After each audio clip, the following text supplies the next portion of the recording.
Welcome to back my YouTube channel জিএমএড গোপাল স্বাগত জানাই। স্ক্রিনের সামনে এতক্ষণ ধরে স্টার দেখলে যদি বানাতে চাও তাহলে তোমাদেরকে একটি মাত্র অ্যাপ্লিকেশান ইউজ করতে হবে, সেটা হচ্ছে অ্যাডমিশন। তোমরা ইউজ করে নেবে, তারপর দুর্গা পিসের লিঙ্ক পেয়ে যাবে, অল মেটেরিয়াল লিঙ্ক দিয়ে দেবো, সেখান থেকে তোমরা ডাউনলোড করে নেবে। ডাউনলোড করে নেওয়ার পর তোমাদেরকে জাস্ট একটা ছবি অ্যাড করতে হবে। এই ছবি আগে থেকে অ্যাড করে রেখেছি, তোমরা চলে যাবে, ছবিটার উপর টাচ করবে, কালার অ্যাঙ্গেল চলে যাবে, চলে যাওয়ার পর মিডিয়াতে চলে যাবে। মিডিয়াতে যাওয়ার পর তোমার গ্যালারিতে চলে আসবে। গ্যালারিতে চলে আসার পর একটা পছন্দ মতো ছবি সিলেক্ট করে নেবে।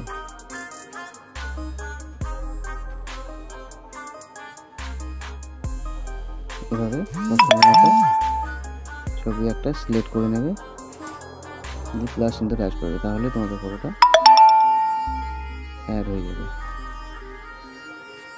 ভিডিও যদি ভালো লাগে চ্যানেলটা সাবস্ক্রাইব করবে, পাশে বেল আইকনে প্রেস করে টাটা বাই বাই।